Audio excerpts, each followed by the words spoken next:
The unforgiving sun of the Montana Territory beat down on Redemption Gulch, a town clinging to existence by a thread of gold dust and desperation. This is where Elspeth, a woman fleeing a past as shadowed as the canyons themselves, arrived as a mail-order bride. She wasn't seeking romance, but escape. What she found was a stoic, heartbroken rancher named Jedediah, his silent son Cody, and a life harder than the rocky soil. But when a cornered grizzly threatened the boy, Elspeth discovered a ferocity she never knew.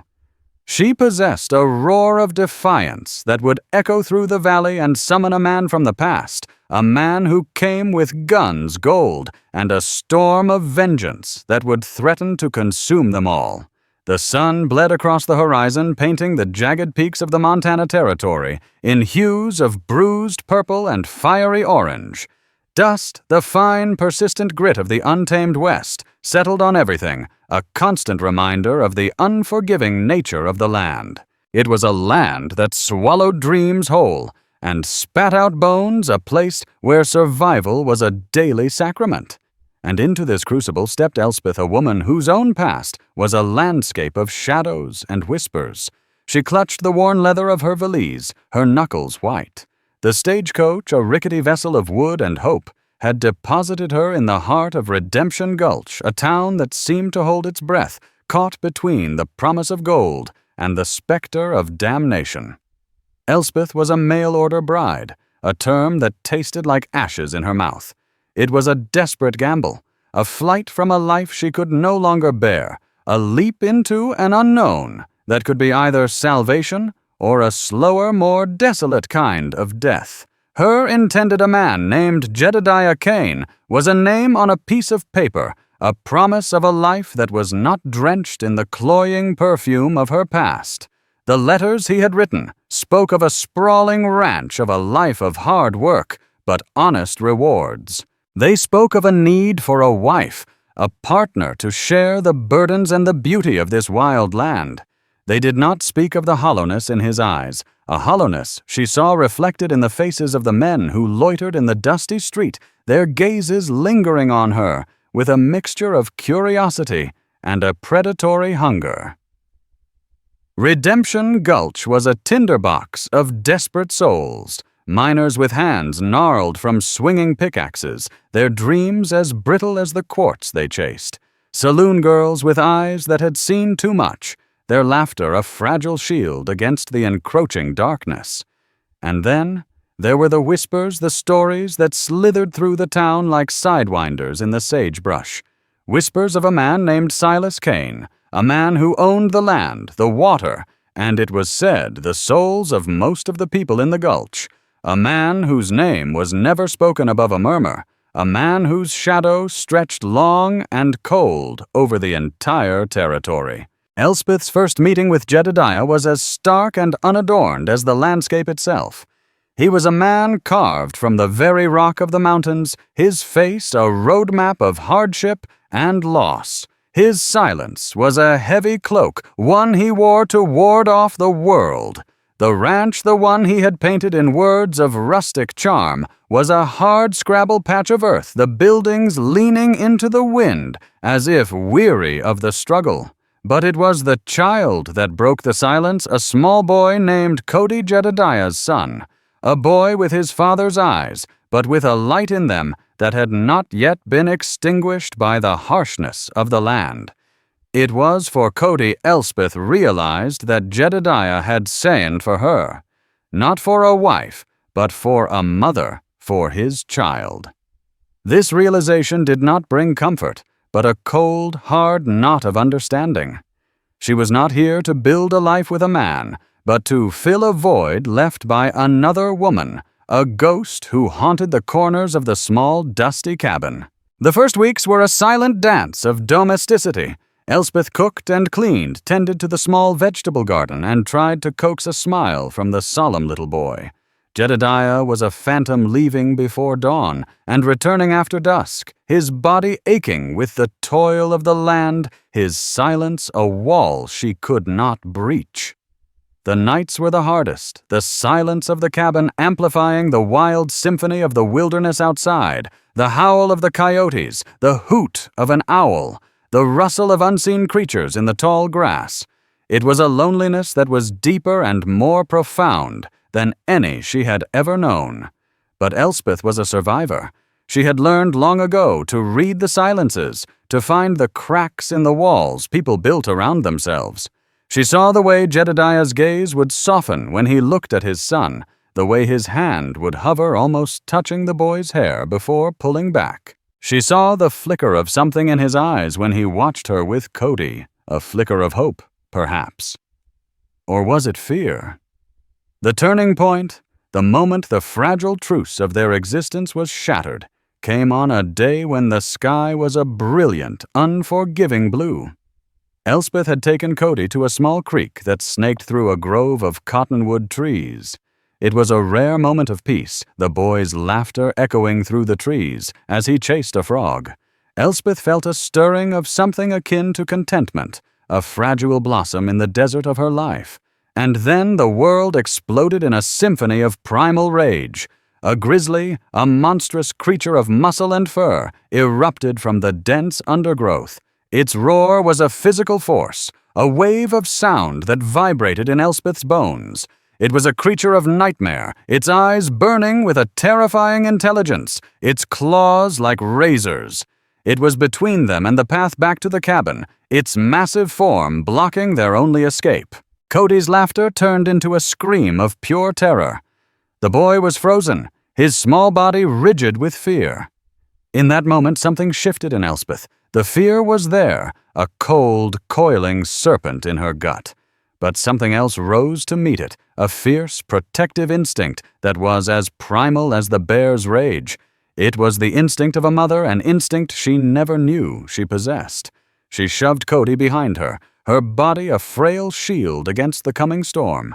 She had no weapon, only her wits and a desperation that bordered on madness. The bear rose on its hind legs, a towering colossus of fur and fury. Its roar tore through the air, a declaration of its dominance, its ownership of this wild, untamed land. Elspeth did the only thing she could think of. She screamed.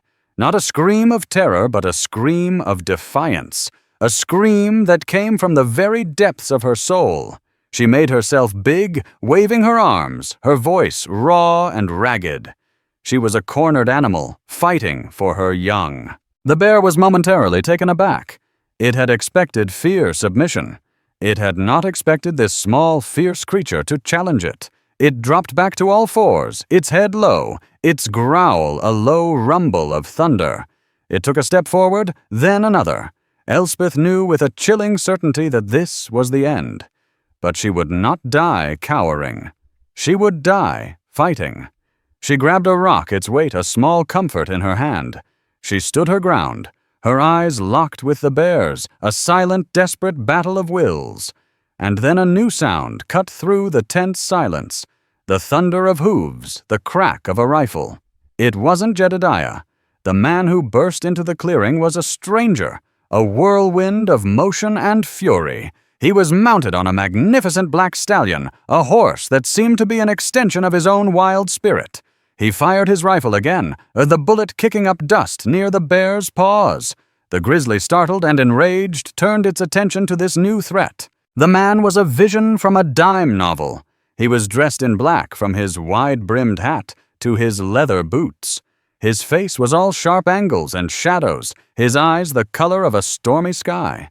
He moved with a fluid grace, a deadly predator in his own right. He didn't waste another shot. He spurred his horse forward straight at the bear, his voice a low, commanding growl. The stallion, fearless and perfectly trained, reared up its hooves, lashing out. The man was a whirlwind of motion, his every action precise and deadly. He was not just fighting the bear, he was dancing with it a deadly ballet of man and beast. The grizzly, for all its power, was outmaneuvered. It was a creature of raw, untamed nature. But the man was a master of controlled violence. He drove the bear back, step by step, his presence a force of nature in itself. Finally, with a roar of frustration and rage, the bear turned and crashed back into the undergrowth, disappearing as quickly as it had appeared. The silence that descended on the clearing was deafening. Elspeth's legs gave out, and she sank to the ground, her body trembling. Cody, released from his paralysis, ran to her, burying his face in her skirt, his small body racked with sobs. The stranger dismounted, his movements slow and deliberate. He walked towards them, his spurs jingling in the sudden stillness. He stopped a few feet away, his gaze taking in the scene, the trembling woman, the crying child. "You have a name, ma'am?" he asked, his voice a low baritone that sent a shiver down Elspeth's spine. "Elspeth," she whispered, her voice barely audible. He nodded, his eyes lingering on her for a moment, before turning to the boy. He knelt down, his movements surprisingly gentle. "He's a brave lad," he said, his voice softer now. It was then that Elspeth noticed the pack horses laden with saddlebags that seemed to be overflowing, and from one of those saddlebags the man pulled a small, intricately carved wooden bird. He offered it to Cody, his hand steady. "For you, son," he said, "a reminder of how brave you were today." Cody, his sobs subsiding, looked up at the stranger, his eyes wide with a mixture of fear and awe.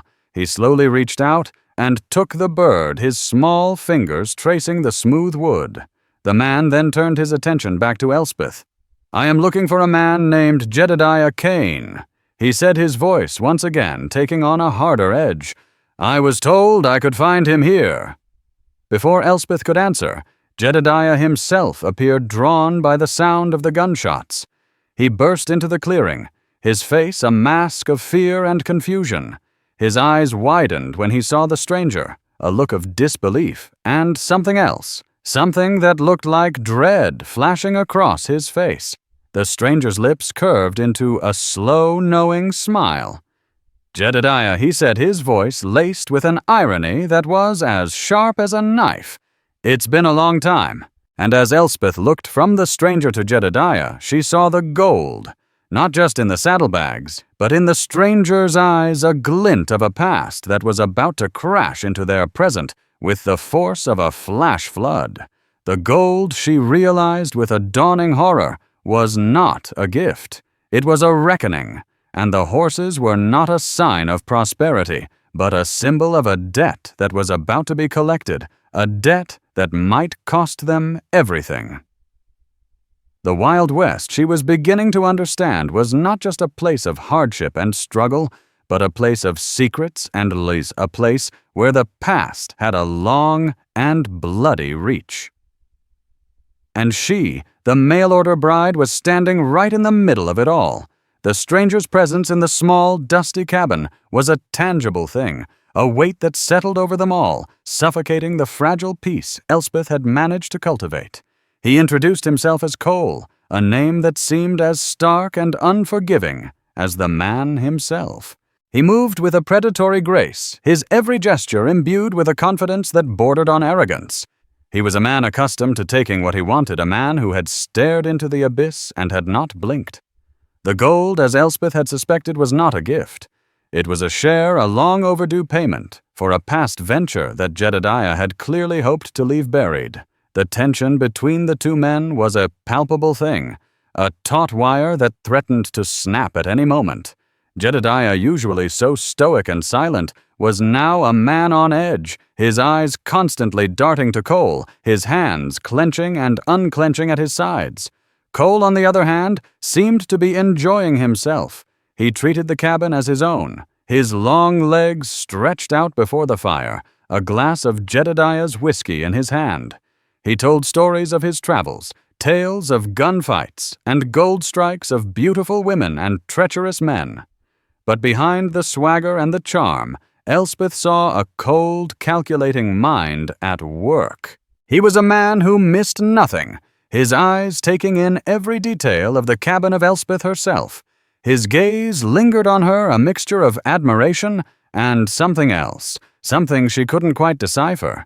It was a look that made her feel both seen and exposed a look that sent a shiver down her spine that had nothing to do with the evening chill. Cody, however, was captivated by the stranger. He sat at Cole's feet, his eyes wide with wonder as he listened to the man's stories. Cole, in turn, treated the boy with a surprising gentleness, a tenderness that seemed at odds with his hardened exterior. He carved more small animals for the boy, his hands, so capable of violence, now displaying a delicate artistry. This strange, unsettling dynamic continued for days. Cole showed no signs of leaving the gold-laden pack horses, a constant glittering reminder of his presence. He and Jedediah would disappear for hours, their voices low and urgent, as they walked the perimeter of the ranch. When they returned, the tension between them would be even thicker, the air crackling with unspoken words and unresolved conflicts. Elspeth found herself caught in the middle, a reluctant observer of this slow-burning drama. She tried to go about her daily routines to maintain a semblance of normalcy, but it was impossible. The cabin, once a haven of quiet solitude, was now a stage for a play she did not understand, a play in which she was an unwilling participant. One evening, as Elspeth was putting Cody to bed, the boy asked a question that sent a chill down her spine. "Is Mr. Cole my real pa?" Elspeth's heart skipped a beat. She looked at the boy, his innocent face etched with confusion.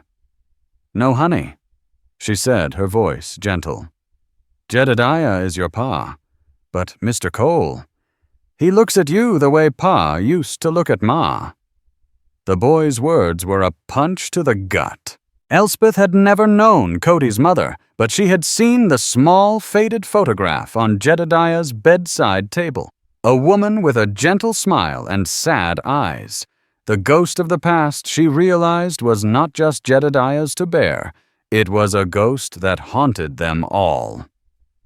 Later that night, unable to sleep, Elspeth stepped outside for some air.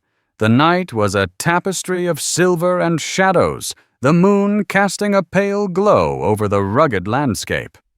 She found Cole by the corral, his silhouette, a dark, brooding presence against the starlit sky. "He's a good boy," Cole said, his voice startling her. He hadn't turned around, but he had known she was there. "Yes, he is," Elspeth replied, her voice cautious. "He deserves a better life than this." Elspeth bristled at his words.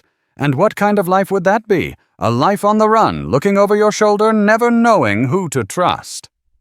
Cole finally turned to face her, his eyes glinting in the moonlight. "It would be a life of freedom," he said, his voice low and intense.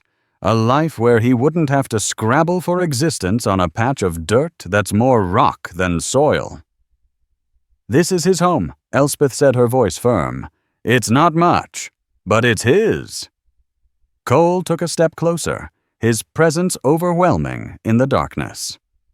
"And what about you, Elspeth? Is this the life you dreamed of when you answered Jedediah's advertisement? A life of drudgery and silence, a life with a man who is haunted by ghosts?" His words hit too close to home, stirring up the embers of her own past, the past she had tried so desperately to escape. "You know nothing about me," she said, her voice trembling. "I know that you're a woman who is stronger than she thinks," he said, his voice softening. "I saw it in your eyes when you faced down that bear. You have a fire in you, Elspeth, a fire that this place is trying to extinguish." He reached out his fingers, gently brushing a stray strand of hair from her face. His touch was like a spark igniting a flame that she had thought long dead. For a moment she was lost in the intensity of his gaze, the world around them fading away. And then the sound of a horse approaching broke the spell. A rider emerged from the darkness, his face grim. He dismounted and spoke to Cole in a low, urgent voice. Elspeth couldn't hear the words, but she saw the way Cole's body tensed, the way his hand instinctively went to the gun at his hip. The rider left as quickly as he had come, melting back into the night. Cole stood for a long moment, his back to her, his shoulders rigid. When he finally turned around, his face was a mask of cold fury. "It seems our time here is running out," he said, his voice devoid of its earlier warmth.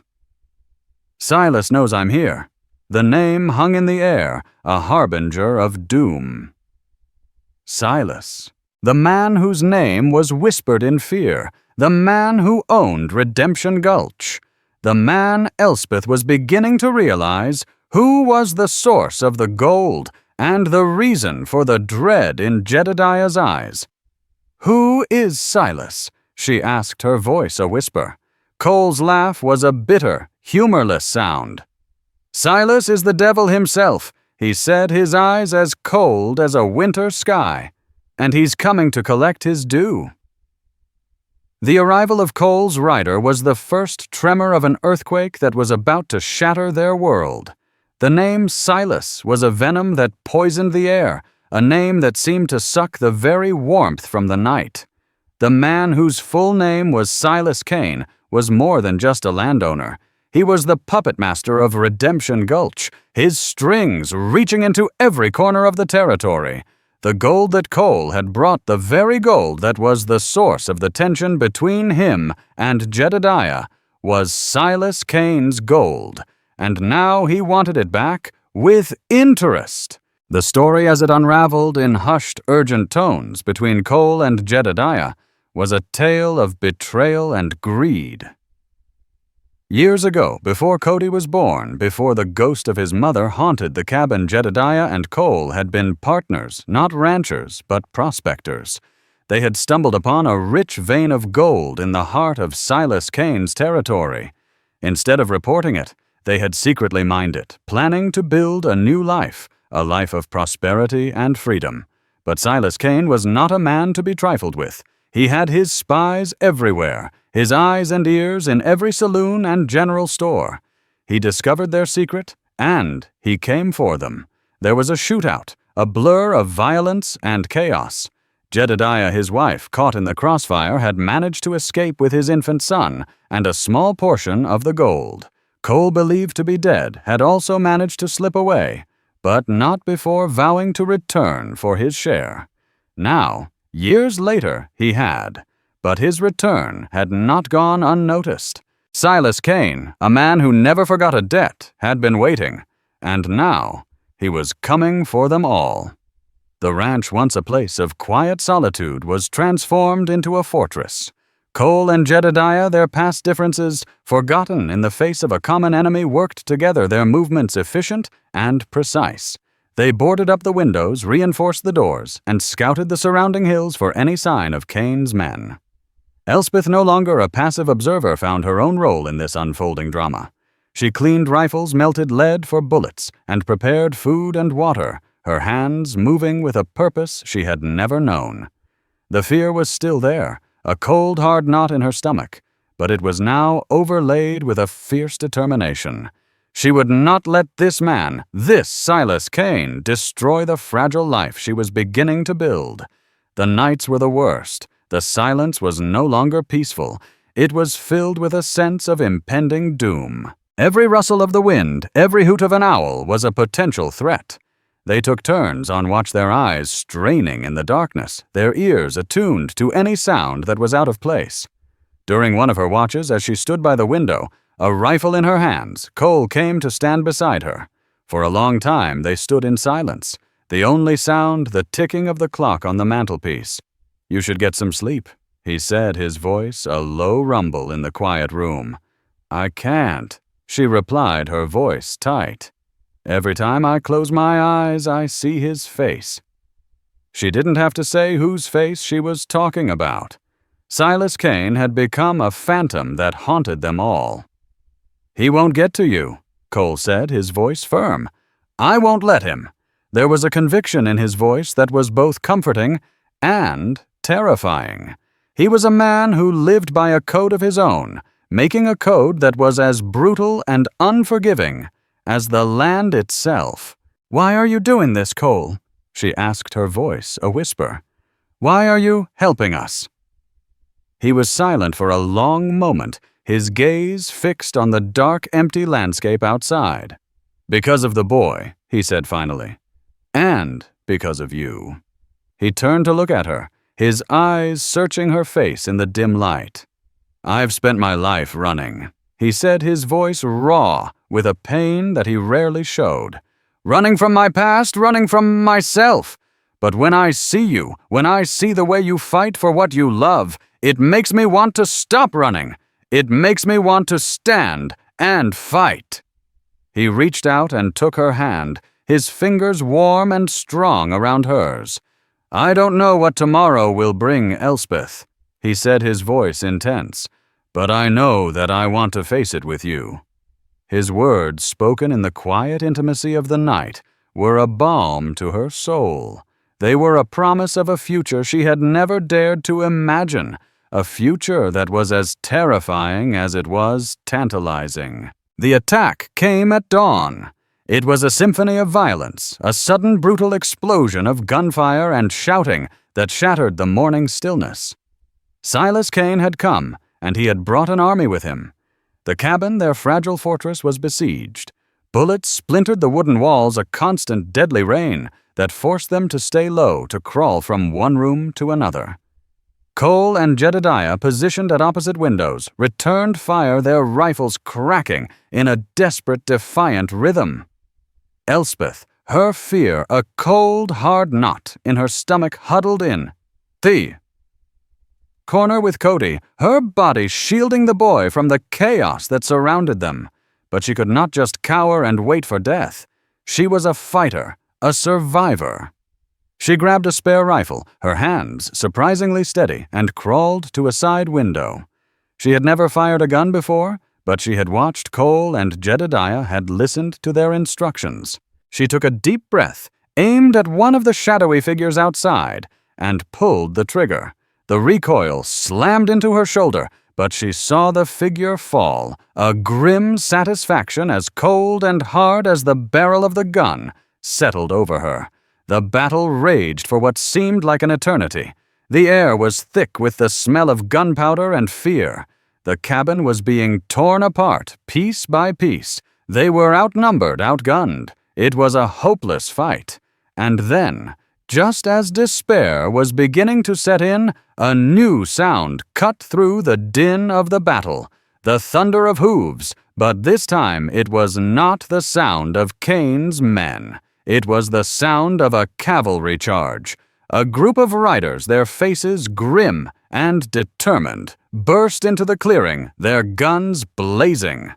They were ranchers from the neighboring properties, men who had also suffered under Silas Kane's tyranny. They had seen the smoke, heard the gunfire, and had come to make a stand. The tide of the battle turned.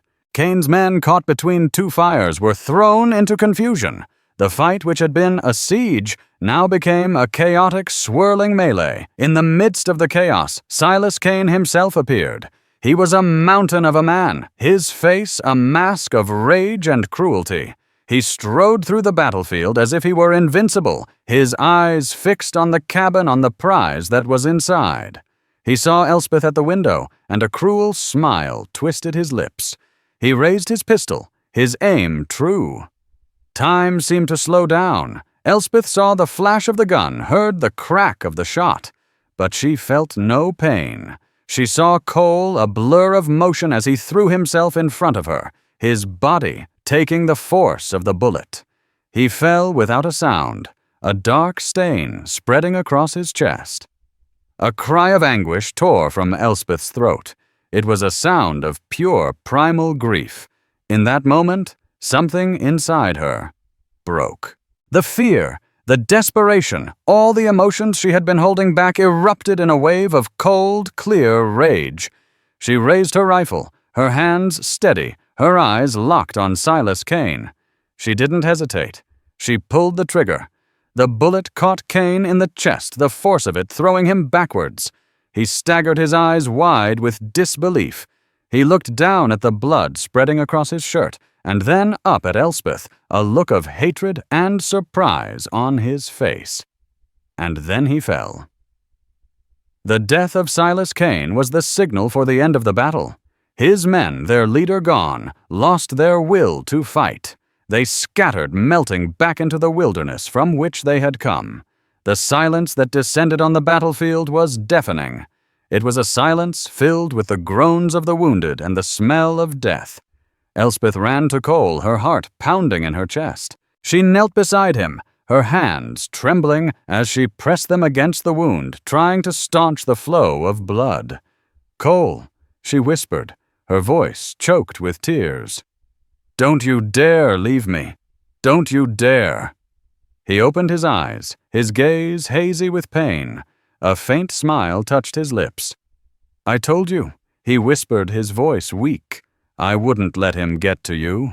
His eyes fluttered closed and his body went limp. The days that followed were a blur of grief and uncertainty. Cole miraculously had survived. The bullet had missed his heart, but the wound was deep and the recovery was slow and painful. Elspeth nursed him back to health, her days and nights consumed by the task of keeping him alive.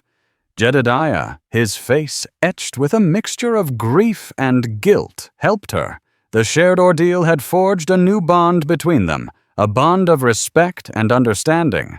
He had lost a brother in arms, but he had gained a new appreciation for the woman he had once seen as a mere convenience. The gold, the source of all their troubles, was still there. It sat in the corner of the cabin, a glittering reminder of the price they had paid. But it no longer held the same allure. It was tainted with blood and betrayal. One evening, as Cole was finally strong enough to sit up, they had a visitor. It was the sheriff from Redemption Gulch, a man who had always turned a blind eye to Silas Kane's activities. He came with a proposition. The town, free from Kane's tyranny, needed a new leader. They needed a man like Cole, a man who was not afraid to fight for what was right. Cole, his face pale, but his eyes clear and determined, looked at Elspeth. He saw the question in her eyes, the fear of a future that was once again uncertain. He reached out and took her hand. "I'm tired of running," he said, his voice firm. "It's time to build something new." And so they did. They used the gold not for personal gain, but to rebuild Redemption Gulch. They built a new school, a new church, a new life for the people who had lived in fear for so long. Cole, with Elspeth by his side, became the new leader of the town. He was not a perfect man, but he was a just one. He ruled with a firm hand, but also with a compassionate heart. Elspeth, the mail-order bride who had come to the West in search of a new life, had found something more. She had found a home, a purpose, and a love that was as wild and untamed as the land it itself. She had faced down a grizzly bear, a ruthless tyrant, and her own past, and she had emerged stronger, more resilient, and more alive than she had ever thought possible. The West was still a harsh, chinned, unforgiving land, a land of shadows and woes. But now it was also a land of hope, a land where even the most broken of souls could find redemption. And in the heart of that land, in a small town called Redemption Gulch, a new story was being written, a story of a woman who had come in search of a husband and had found a kingdom instead. A story that would be told for generations to come, a story of courage, of sacrifice, and of a love that was forged in the fires of the Wild West. The dust of Redemption Gulch settled not in a cloud of despair, but as a fine golden layer on a town reborn. The specter of Silas Kane, once a suffocating shroud, was now a fading ghost story, a cautionary tale whispered to wide-eyed children. In its place, a new legend was taking root, a legend of a man and a woman who had faced down the devil and had emerged not unscathed, but unbroken. Cole, his body scarred but his spirit unyielding, took to his new role as the town's unofficial leader with a reluctant grace. He was not a man of politics or empty promises. He was a man of action, a man who led by example. He organized the rebuilding of the town his voice once used to command outlaws, now used to rally decent folk. The gold, once a symbol of greed and betrayal, was now the foundation of a new beginning. Elspeth, no longer the timid mail-order bride, stood by his side, a partner in every sense of the word. She was the heart of the town, her quiet strength and unwavering compassion, a balm to the wounded souls of Redemption Gulch. She organized the women, establishing a sewing circle that became a hub of gossip and support, a place where stories were shared and burdens were lightened. She took charge of the new school, her own past, the one that had driven her to the West, now a source of empathy and understanding for the children in her care. Jedediah, a man transformed by the crucible of the past weeks, found his own peace. He sold his hardscrabble ranch and moved to town, his skills as a carpenter essential to the rebuilding effort. He became a quiet, respected member of the community, his life a testament to the power of second chances. He and Cody were a constant presence in Cole and Elspeth's life, a reminder of the family they had forged in the fires of adversity. But the past, as Elspeth knew all too well, had a long and stubborn reach. One day a stranger rode into town. He was a man dressed in the fine clothes of the city, his face clean-shaven, his hands soft. He was a lawyer, and he had come with news that would once again threaten to unravel the fragile peace of their lives. He was looking for Elspeth, or rather, he was looking for the woman she used to be, a woman named Elizabeth, the runaway wife of a wealthy and powerful man in the East. A man who had never stopped looking for her, a man who wanted her back at any cost. The news hit Elspeth like a physical blow. The past she had so desperately tried to escape had finally caught up with her. The life she had built in Redemption Gulch, the love she had found with Cole, was now threatened by the shadows of her former life. She confessed everything to Cole, her voice trembling as she recounted the story of her loveless marriage, of her suffocating existence as a possession, not a person. She told him of her escape, of her desperate gamble on a new life in the West. Cole listened in silence, his face unreadable. When she was finished, he took her in his arms, his embrace a shield against the ghosts of her past. "You are not that woman anymore," he said, his voice a low, fierce growl. "You are Elspeth of Redemption Gulch, and no one is going to take you away from me." The lawyer, a man accustomed to getting his way through threats and intimidation, found himself facing a wall of defiance.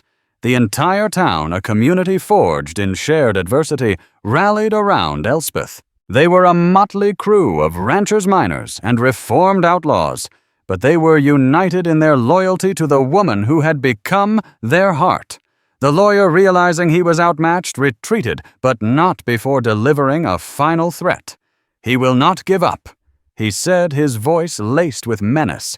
"He will come for her." And so they waited. The town, once a place of rebuilding and hope, was once again on edge. They were no longer fighting a single tyrant, but a faceless, powerful enemy from a world they did not understand. The attack, when it came, was not a frontal assault of guns and violence.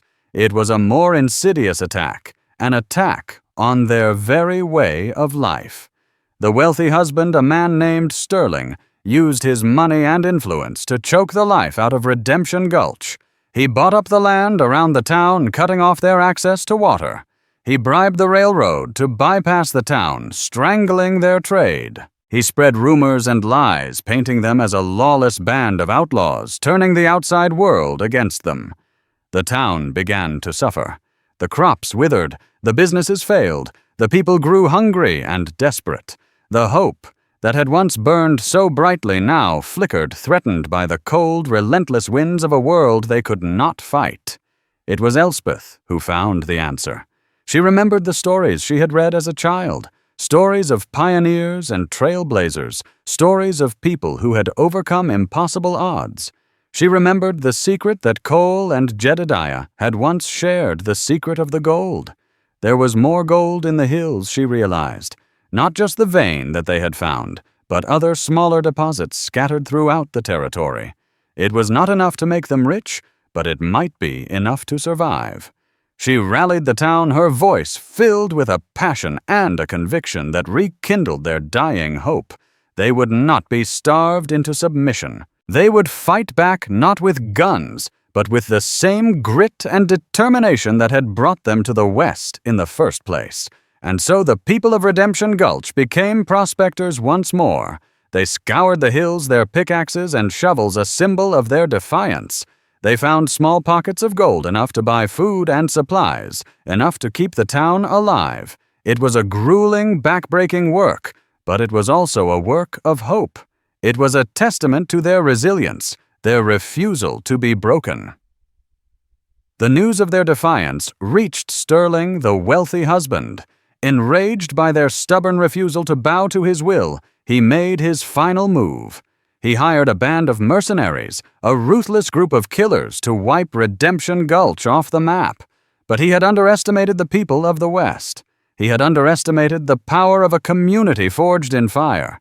And he had underestimated the love between a man and a woman who had faced down death and had chosen to live. The final battle for Redemption Gulch was not just a fight for survival. It was a fight for a way of life, a fight for freedom, a fight for the very soul of the West. And in the heart of that battle, a mail-order bride and a reformed outlaw stood side by side, their love a beacon of hope in a world of darkness. They were a testament to the fact that even in the most unforgiving of lands, love could bloom, and that even the most broken of souls could find redemption. The story of Redemption Gulch was not just a story of the Wild West. It was a story of the human spirit, a story that would echo through the ages, a story that would never be forgotten. The news of the approaching mercenaries fell upon Redemption Gulch, not with a thunderclap of panic, but with a quiet, grim resolve. The people of this town had been forged in the crucible of Silas Kane's tyranny, and tempered by the economic warfare waged by a distant, faceless man named Sterling. They were no strangers to hardship. It was woven into the very fabric of their lives. Fear was a familiar companion, but so was defiance. The days leading up to the inevitable confrontation were a testament to the town's transformation. Under Cole's command, Redemption Gulch became a disciplined camp. The haphazard defenses erected against Silas Kane were now methodically reinforced. Trenches were dug at the town's periphery, not deep, but enough to provide cover. Barricades of overturned wagons, stacked crates, and furniture blocked the main thoroughfares, creating a deadly maze for any invading force. Every able-bodied man and woman was assigned a post, their roles drilled into them with a relentless precision that left no room for doubt. Cole was in his element, the cold, calculating strategist emerging from behind the weary town leader. His eyes, once haunted by his past, now held the sharp glint of a predator preparing for a hunt. He moved through the town with a restless energy, his low voice issuing commands that were obeyed without question. He was no longer just fighting for his own survival, or even for Elspeth's. He was fighting for the soul of Redemption Gulch, for the motley collection of souls who had placed their faith in him. Jedediah, now the town's master carpenter, and Cole's trusted lieutenant, worked tirelessly, his hammer blows echoing the steady beat of their collective heart. He oversaw the construction of fortified positions, his quiet competence a reassuring presence amidst the rising tension. Young Cody, too small to fight, became a vital part of the communication network, his small legs carrying messages from one end of the town to the other, his face a mask of solemn importance. But it was Elspeth who became the town's unexpected anchor. She had faced down a grizzly, stared into the eyes of a killer, and confronted the ghosts of her own suffocating past. The woman who had arrived in Redemption Gulch as a frightened mail-order bride was gone, replaced by a leader whose strength was not in her voice, but in her unwavering spirit. She organized the commissary with an efficiency that would have rivaled a military quartermaster. Food, water, and ammunition were stockpiled and distributed. A makeshift infirmary was set up in the church with Elspeth training a group of women in the basics of dressing wounds, her hands once soft and manicured, now steady and capable. One evening, as she reviewed the town's defenses with Cole, a gnawing unease settled in her stomach. Their strategy was sound, a classic defense designed to bleed the enemy. But these were mercenaries, professional killers who fought for pay, not passion. They would be disciplined, ruthless, and they would likely have a weapon that the town did not explosives. "They will try to blast their way through," she said, her finger tracing a line on the crude map of the town they had drawn. "They won't get bogged down in a street-to-street fight if they can help it. They'll use dynamite to breach the barricades and sow chaos." Cole looked at her, a flicker of surprise and respect in his eyes. He had been so focused on a conventional gunfight that he had overlooked this crucial, devastating possibility. "You're right," he said, his voice grim, "and we have nothing to counter it." A silence fell between them, the weight of their vulnerability pressing down. And then an idea began to form in Elspeth's mind, an idea born from the stories of her grandfather, a veteran of the old wars, an idea that was both desperate and brilliant. "We fight fire with fire," she whispered, her eyes alight with a sudden fierce intelligence. The plan she laid out was audacious. They would use the very gold that had been the source of so much strife as a weapon. They would use the remaining prospectors' dynamite not to build, but to destroy. Under the cover of darkness, a small team led by Jedediah would plant charges at key points in the surrounding hills, in the narrow passes that were the only viable approaches to Redemption Gulch. It was a gamble, a desperate all-or-nothing roll of the dice. If they timed it wrong, they could trap themselves. If they were discovered, they would be slaughtered. The night before the attack was heavy with an almost sacred stillness. The town was a fortress of shadows, every window dark, every soul holding their breath. Elspeth walked the perimeter with Cole, the silence between them filled with a universe of unspoken emotions. "I never thought I would find this," she said softly, her gaze sweeping over the sleeping town. "A home, a family." Cole stopped and turned to her, his hands gently cupping her face. In the pale moonlight, she could see the depth of his love, a love that had been forged in violence and tempered in sacrifice. "Whatever happens tomorrow," he said, his voice thick with emotion, "we face it together. You are my home, Elspeth. You are my redemption." Dawn broke not with the gentle blush of a new day, but with the hard, metallic glint of sunlight on rifle barrels. The mercenaries appeared on the ridge, a silent, disciplined line of men, their professionalism a stark contrast to the chaotic fury of Silas Kane's mob. They were led by a man with a scarred face and cold, dead eyes, a man who had clearly seen 100 battles and felt nothing in any of them. They did not charge. They advanced with a chilling deliberation, using the terrain for cover their movements, a symphony of controlled aggression. The first shots were probing, testing the town's defenses.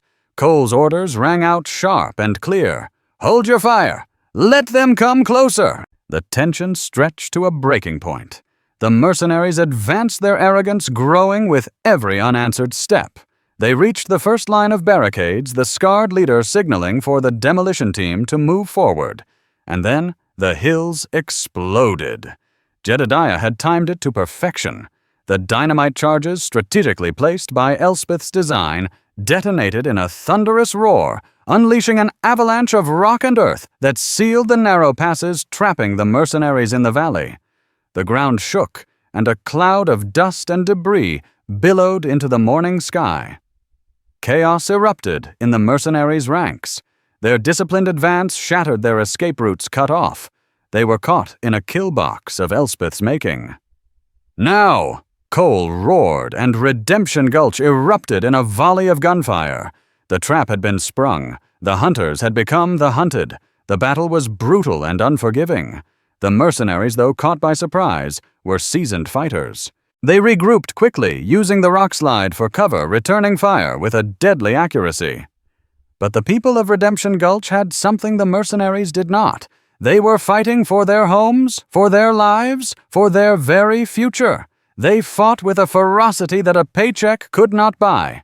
Cole was a whirlwind of motion moving from one position to another, his rifle, a deadly extension of his will. Elspeth, her initial plan, a stunning success, now commanded the infirmary, her hands once stained with the grime of melting lead, now stained with the blood of her friends and neighbors. She worked with a focused calm, her presence, a beacon of hope, in the midst of the carnage. The turning point came when the scarred leader, enraged and desperate, led a charge on the town's main barricade, hoping to break through with sheer force. It was a foolish, costly mistake. Cole met him head-on, their fight, a brutal, personal duel, in the middle of the raging battle. It was a clash of two worlds, the cold, empty violence of the mercenary against the fierce, protective love of a man defending his home. The fight was short and savage. In the end, it was not superior skill that won, but superior will. Cole, driven by a love he had never known, by a future he would not let be stolen, was unstoppable. The scarred leader fell, his dead eyes staring up at the unforgiving Montana sky. With their leader gone, the remaining mercenaries lost their nerve. Trapped and outfought, they surrendered their arrogance, replaced by the raw, primal fear of men who knew they were beaten. The silence that fell over Redemption Gulch was not the silence of death, but the silence of exhaustion, of relief, of a dawn that had been bought with fire and blood. The town had held. The ghosts of the past, both Elspeth's and Cole's, had been faced and defeated. In the aftermath, as the sun climbed higher in the sky, casting a golden light over the battered but unbroken town, Elspeth and Cole stood together, their hands clasped, their hearts full. They had built more than a fortress. They had built a community. They had forged more than a defense. They had forged a future. The Wild West was still a land of hardship and struggle, but for the people of Redemption Gulch it was now finally a land of peace. Their story a testament to the enduring power of love and the unbreakable strength of the human spirit was now complete, etched forever in the heart of the land they called home. From the heart of the untamed West, a story of courage, survival, and unexpected love has unfolded. Elspeth, the mail-order bride, and Cole, the man with a shadowed past, stood against tyranny and greed, their love a testament to the enduring power of the human spirit. They transformed a town on the brink of despair into a beacon of hope, proving that even in the harshest of landscapes a new beginning is possible. Theirs is a story that will be whispered on the winds of the prairie for generations to come. If this tale of the Wild West has captured your imagination, if the courage of Elspeth and the redemption of Cole have stirred your soul, then please show your support. Like this video, share it with others who appreciate a good story, and subscribe to our channel for more tales of the untamed frontier. Your support allows us to continue bringing these epic stories to life.